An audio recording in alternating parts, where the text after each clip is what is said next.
When it comes to using stencils in my junk journal projects, then it can happen that I sometimes get a little bit overwhelmed, because for me it's hard to imagine how my end result will look, especially on those projects where I want to use different mediums, for example, inks in combination with water, or inks and texture paste. So I came up with the idea to make some stencil swatches so that I can see different results in combination with ink and different mediums. And later on I can use those swatches for my projects to have a better imagination about how the end result will look like.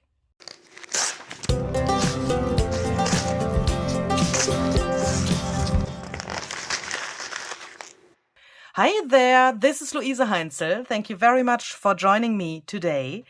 Perhaps you know this problem. You are working with different mediums, especially when it comes to working with wet mediums and stencils. Then it's sometimes so hard to imagine how the pattern of the stencil will come out on your actual project. And that brought me to the idea to make some swatches. And I thought I'd turn on the camera and take you with me through my process. I store my stencils with the help of such a metal ring that you can open here. And then you can take out the single stencils really easily. And later on, after you have used them, you can put them back really easily as well. And I thought, why not including the swaps into this storage system? So I've cut out some tags. As you can see, those stencils here have the shape of a tag as well, and I've cut those out from watercolor cardstock in exactly the same size like these are. So that means I can have my pattern of the stencil here. And then later on, my plan is, I hope that that will make sense in the end as well. My plan is to put this here in between of the single stencils. And when I go through it, so that I always have the stencil, then the watercolor cardstock, the next stencil, the next watercolor cardstock, and so on. And later on, I can go through that. I can see the stencil here. And when I flip it, I can see my swatch here. Same for the next one, stencil here, swatch here, and so on. So I thought when you have it like this, that can be really handy. I'm often using stencils in combination with different mediums. That means, let's say the main mediums that I'm using are distress ink and distress oxide ink, with water or without water, and I like to use different kinds of texture pastes. So I thought, what would be the easiest way to get an imagination of the actual pattern of the stencil? So I've decided that I want to use ground espresso oxide ink on every single swatch, so that I can't get confused by the color that I'm using. That's the reason why I'm using the same color for every swatch, because I want to see the pattern of the stencil and not the color. Hope that makes sense. And I'm using two different texture pastes, one that is translucent and the other one that is opaque. Of course, there are more mediums in my stash, for example, crackle paste or grit paste or crazing medium and that stuff. But I don't want to overload my swatch.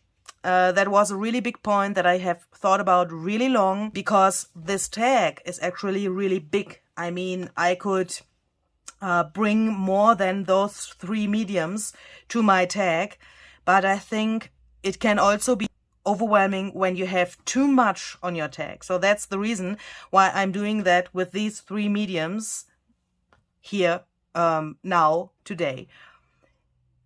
When I later on perhaps think, I want to have crazing medium, or I want to have some other medium, in combination with the stencil, then I can always use the back side of this thing and go on with more swatches, with more mediums. And perhaps you have tons of different mediums, then of course you could also put 2 of those tags in between of the different stencils. I mean, there's absolutely no problem with that. If you have such a ring and you say, okay, this pattern here I want to use with 10 different mediums, then just put 1 tag with, for example, 3 mediums here, use the back side for the next 3, put another one here and use the rest of your mediums here. There's no reason for not doing that, I guess. But in the beginning, I would say it's better to start with less mediums so that we can't get overwhelmed. And that's, yeah, what I'm trying now. Okay, so the first thing that I want to do is I want to think about how I want to put the different mediums to the tag so that I get a good overview over this whole thing. I have cut this off here so that I can use this piece as a template now, because I want to put this here on top of that so that I'm able to create different areas on the actual swatch tag. But in these both bottom areas, I want to create 2 different effects. And for that, I'm going to need this. I want to place that here so that I'm able to spritz some spray. I want to make sure that I have the ink spray only here in this area to have the spray as my first layer for the 2 different texture pastes here.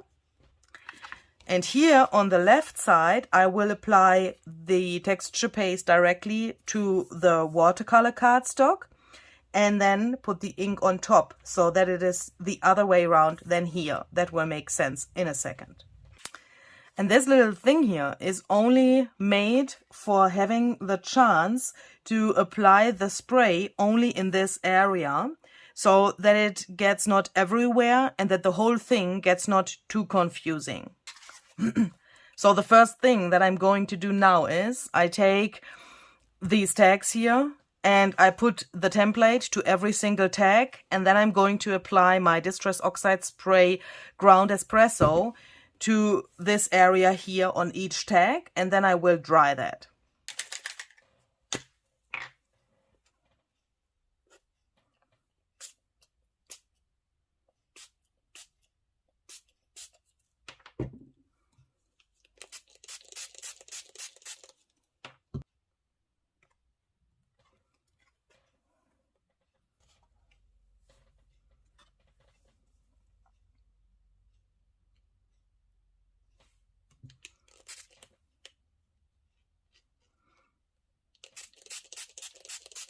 And I'm just realizing that I also will spritz some water so that I don't need too much of the spray on each tag.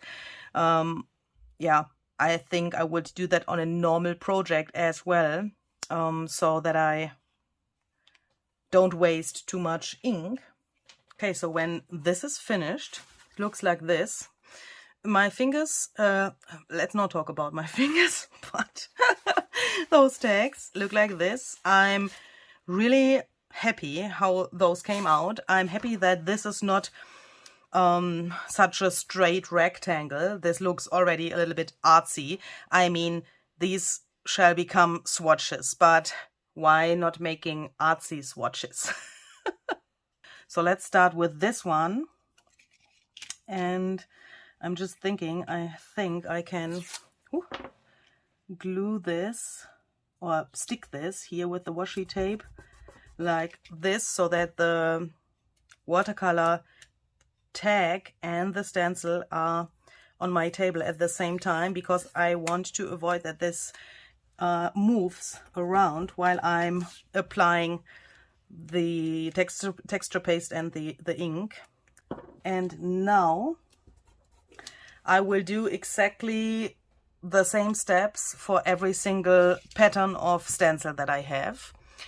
So the first thing that I'm going to do is I take my Ground Espresso Oxide ink, and then I'm loading up my blending brush here, and then I'm going over this here in this top area, over the whole width of this stencil, like this.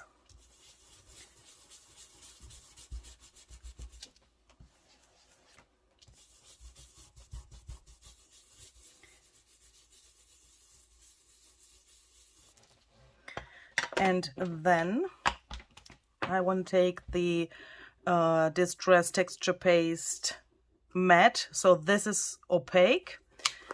And I'm taking a palette knife. And then I'm taking this area here to apply this kind of texture paste here. And for that, I'm just eyeballing that. I don't want to measure that exactly, but I want to have two things. I want to have this relatively thin, like I would apply it to a normal project as well, so that this comes really close to the reality, I would say. The second thing is that I'm going to try to get the whole pattern to the swatch. That means the ink goes from here, from the very top of the pattern, till here where the opaque texture paste begins.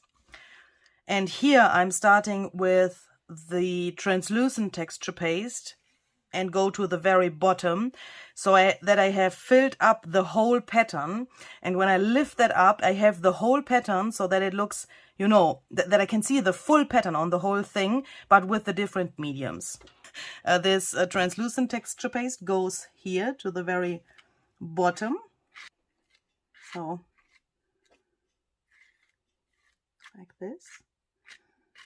Okay, so when I have that, I can remove the washi tape carefully. And then I can remove the stencil itself. I will put this into some warm water so that I can later on, when I have everything finished and every stencil will be dirty, then I can go with the whole container and wash everything off. But before I go on to the next pattern, I will spritz some water here to this area. Here I want to have the ink pure as it is now, and here I want to have some water and let that flow a little bit.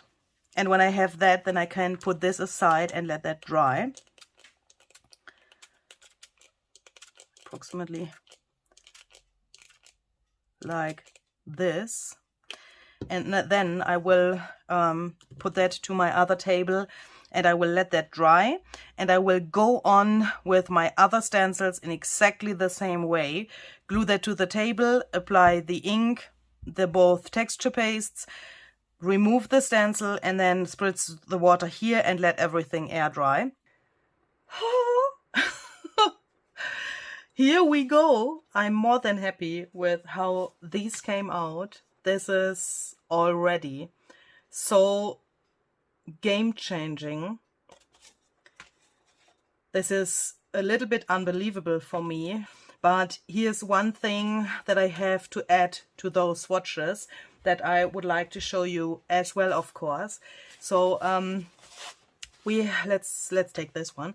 We've put the texture pastes, the opaque texture paste and the translucent texture paste here on top of the ink spray.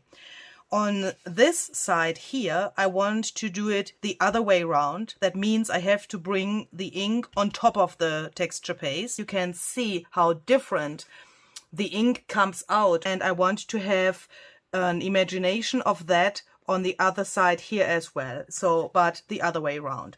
That means we have to take our ink and we have to bring it on top of the texture paste here to get this effect the other way around than we have it here. Like this. And of course, I would work with water probably in a normal project. So that means if this was my tag, I would probably take some water and let this flow through the pattern a little bit. Ooh, like this. This is really much water, but I really like how the blending came out here. That is absolutely perfect for a swatch, I would say. Would be nice if it would work on a project as well. This could. Yeah, okay, so we have that. And then I will do that here on the bottom as well. Like this.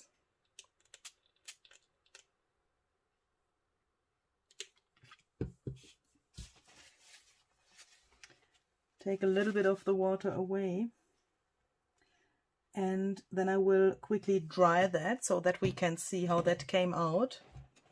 I'm in love with this swatch idea. This is just gorgeous. This will be so helpful. I can already see so many things that I can soak from this. This is just gorgeous. Okay, so that means I will go on with all of my other swatches. I will put some oxide ink here to this area where the one texture paste is meeting the other. Then I will spritz some water, let that run over the paper, and then I will dry that so that I have this effect here on all of my other swatches as well. Okay, so here we go. I have just finished that, dried everything. So now I would say it's time to assemble this whole thing and to put the actual stencils in between of the swatches. This is such a treasure. Oh my goodness. Can you see what I see? I am so hoping that you can see that as well. This is just crazy. Now I can go through this. I have the stencil that was used here, always on top of this, and now I can go through this and see how everything will come out on a project. And the cool thing about this is, for me, that I now can put this next to my project, for example, next to my junk journal page or my journaling card or my tag or whatever I'm working on. And then I can say, okay, I have, for example, a paper doll. Let's take perhaps this cute boy here. And I want to place that to my card or my tag or whatever. And I have no imagination how I want to make the background. Now I can take him and I can place him, for example, here. Let's say, for example, here. And here are actually two things with taking this and putting that here. Look at this. Or three things, I would say. This background here has not so much contrast to the paper doll. I can already see that. I can decide, do I want it like that? Or is that perhaps not much enough? Let's place him here, for example. This would give us way more contrast. And if I would leave him here, I can see that it looks really, really cool to have this blurry thing in the background that we've made here with the water. I can see that this would be great on my actual project as well. And we have a base here where he can stand, and it gives us a little bit more of an arrangement, I would say, for the background. And now I can say, okay, the contrast is perhaps not much enough. Here it's way more. So let's, for example, do this technique here on the tag or the journaling card or wherever and place him there so that we have more contrast. And I like this here at the bottom. And here I can see that this would work together as well. I mean, I just have to turn that around, put him here like this, and I can see the contrast and this base here at the same time.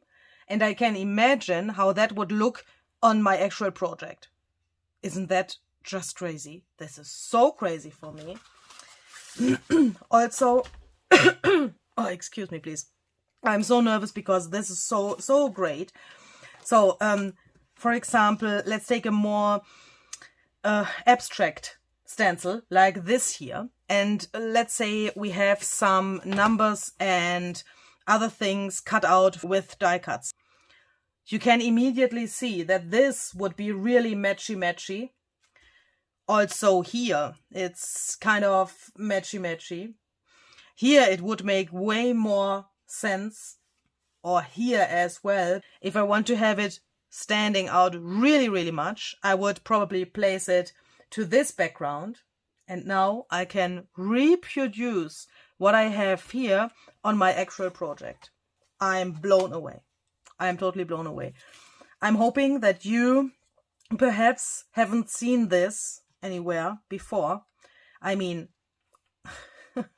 I'm sure there will be people who have already done something like this, but perhaps this is new to you as well and you haven't seen it before.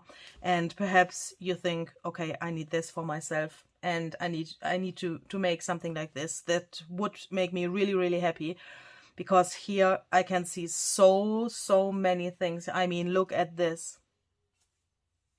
Try to get something similar to a card, place this bird there, and it would be so awesome. Imagine you would have, for example, this here on a card, and you can always change up the color if you think that's too dark for me. I mean, this looks a little bit like autumn, perhaps a little bit Halloweenish as well. You can always change up the colors and use different colors. You don't have to use ground espresso, of course. You can use anything that you have. And now we can decide which pattern we want to have. We can compare that. I could take several of these out and lay them next to each other so that I can see that way better. And even with more abstract things, so let's take out these circles. I've just taken out random things from my stash. Yeah, I haven't planned what I want to put here, because I wanted to don't want it to influence myself by grabbing things that I thought could work. So I've just taken out several of my boxes here, but yeah, look at that. You can place it where you want it and you would get a ton of ideas at the same time. Crazy. That is just crazy.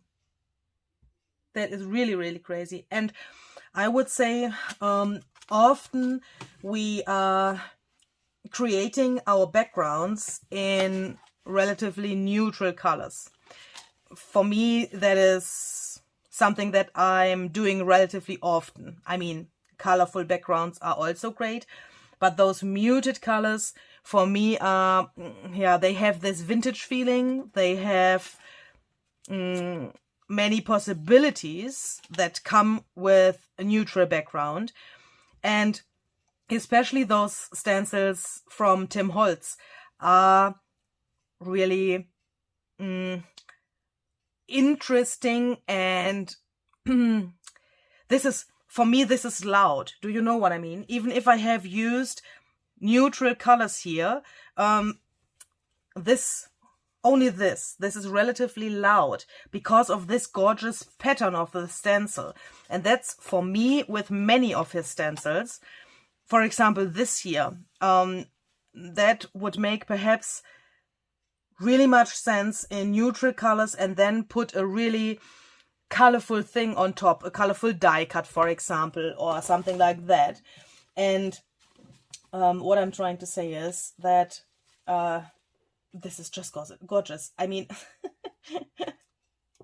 when we have used a neutral color here for our swatches, then it's way more easy to see how that would look if we would add colors. Do you know what I mean? So let's take these really colorful die cuts, and you can immediately see what you like and what you don't like. Crazy. Totally crazy. For example, this combination I don't like. I really don't like, but this combination is absolutely gorgeous for me. I mean, that's personal taste, yeah? This is great. That is not so great. And I can see that at the first glance. Crazy. I mean, of course, when I use my stencils, I will not only use ground espresso, of course. Yeah, I will use different things, do different colors, I mean. But with the help of this is just great. And I make my backgrounds, in the most cases, relatively neutral. So that's also the reason why I have chosen this ground espresso color for making the swatches. Perhaps you are a more colorful background creator, then please make your swatches in your favorite color. If you like red and everything in your backgrounds is red because that's your brand or your style or whatever, then please take red and make the swatches with red. I have only done that in this more vintage color because yeah, that's the closest to the reality, the closest to my projects that I'm creating. What is that? I mean, everything here would work. I mean, that is that is so crazy. And also, I mean, look at this. This is a really perfect example. Look at this. Awesome. Here, when we don't put this here, we can see that here is, let's say, this line that divides this side of the tag from this side. You can tell that this is not meant as a background for a tag. That looks a little bit strange because of this rectangle and this line. But take a tag, a new tag, make something similar with the same idea behind. Take the paper doll, put it here to this line where you can tell that this is a swatch and not a background. Put that here. Perfect tag, isn't it? I mean, we have the line here, still here, but and of course this little thing, but now it looks like it is meant like this. Crazy. That is absolutely crazy. And what I also thought in the meantime is, perhaps you think, okay, this is much effort to create such a swatch. Of course it is. I totally agree. But when you have made this and you think, oh, I have a stencil that I don't use anymore. I have a stencil that is broken, for example. That, of course, can also happen. You go over that with your heat gun for a too long time, and then you have melted your stencil, and perhaps you can't get another one, a new one, or you don't want to buy a new one. Take the swatch and turn it into a tag, and you can use the swatch as the base for your tag, and this is not wasted. Do you know what I mean? Sometimes with swatches, it's for me like, yeah, this feeling of wasting ink or wasting mediums. I mean, other mediums than ink. Wasting, here, texture paste, for example. But with this, it's totally not like that for me. I mean, look at that. I mean, in general, take paper dolls and place them to a background of your choice, and your background and the whole thing will look gorgeous. Yeah, that's the miracle about paper dolls. That's clear. But what I'm trying to say is, when you don't need this anymore, or you don't have the stencil anymore, you've gifted a stencil to someone else and you haven't gifted the swatch. Yeah, use the swatch and make a tag out of that. I mean, that's gorgeous. I'm sitting here and I can't believe it, and I'm so hoping that you will see that the same. I'm so hoping that you can see that. I mean, look at that. This would work, and this absolutely would not work. I can see that. I don't have to waste my mediums on my project, because I can already see here what would be wasted if I would do it like this, because here I can see if I only a stencil here that looks really crazy and not so nice. It's actually not enough contrast for this white die cut. But here, if I spritz water, it looks way better. And here, yeah, I can see that I would use probably this technique that we've done here, because we get the most contrast for the die cut. It comes out really well, and the background is still a background. It's visible, it's there. You can realize that it is there. It looks interesting, but it's not too bam and not too less contrast. Crazy. So yeah, these are my stencil swatches. And what I also realized, and that's only something that is, I would say, a nice cherry on the cream. I don't know if I can say that in English, if that makes sense in English, but this is my cherry on the cream.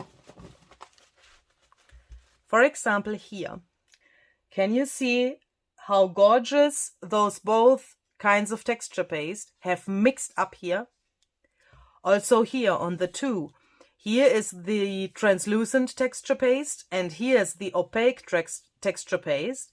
And that goes so well with each other. I mean, create a tag, stencil through it with those both different mediums. Instead of only using one, either the translucent or the opaque texture paste, and create such a gorgeous effect within seconds. I mean, drying time not included, but you know what I mean. Stencil through that, let that dry, spritz some ink or spray or blending brush, you know, and then you will get something like this. Or here, isn't this just gorgeous? I mean, how cool is that?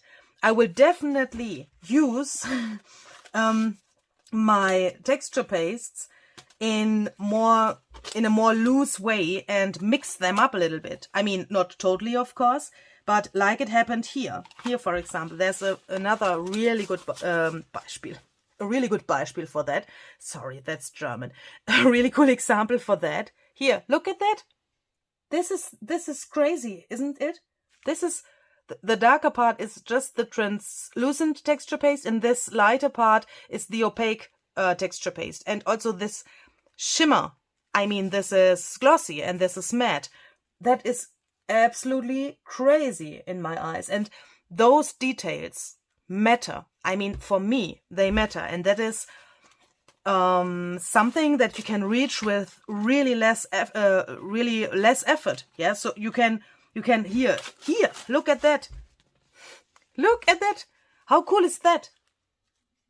We have two colors in the same stencil. We have the texture here, no texture here, but the pattern goes through the whole length of this thing here. Huh? What? Have you ever thought about doing it like this? I mean, perhaps I'm the only one who hasn't thought about doing it exactly like this on a project, but now I will definitely do that, and I will use these cards not only as swatches, but also as a really, really big source of inspiration. Look at that. This is so crazy. For me, that is just crazy. Okay. I'm really, really excited what you will think about this. And I'm hoping that you will have much fun with your own swatches. Have fun making them and have fun using them. And perhaps you would like to show me some of your things that you've made with the help of this video, or perhaps you got some more inspiration, some more ideas after watching this video.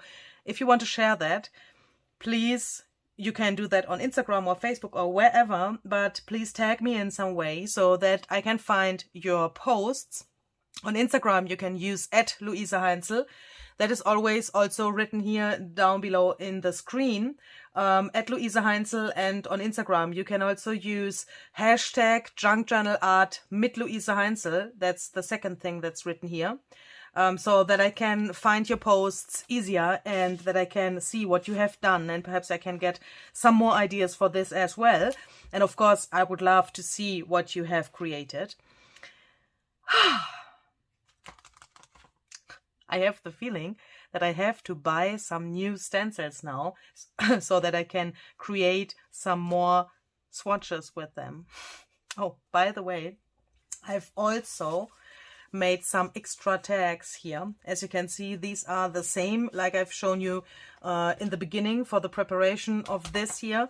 I have made some more so that I have them at hand when I get a new stencil, so that I don't have to spray this and wait for drying and so on, so that it can just take the new stencil out of the package, take my ink, and then I can go over that with the ink and the texture paste and dry that, and then I have relatively quick such a new swatch for a new stencil. I think that's really helpful to have some of those in your stash. So I wanted to mention that really quickly. Yeah, so that's it. I think I have to make some things now with this and see if that really works like it is in my mind now, because of course I'm dreaming at the moment. Yeah, it's like a dream. It's like, oh my goodness, that is so crazy. I can see so many things here, but I have to prove that it's the same thing in reality, of course, and with projects and with having this next to my project. I don't know that until now, but I'm sure. I'm sure, but I have to try that out now. So I will go now. I'm off for making something with this, and I hope we will see the next time. Have a very great day. Stay creative. See you.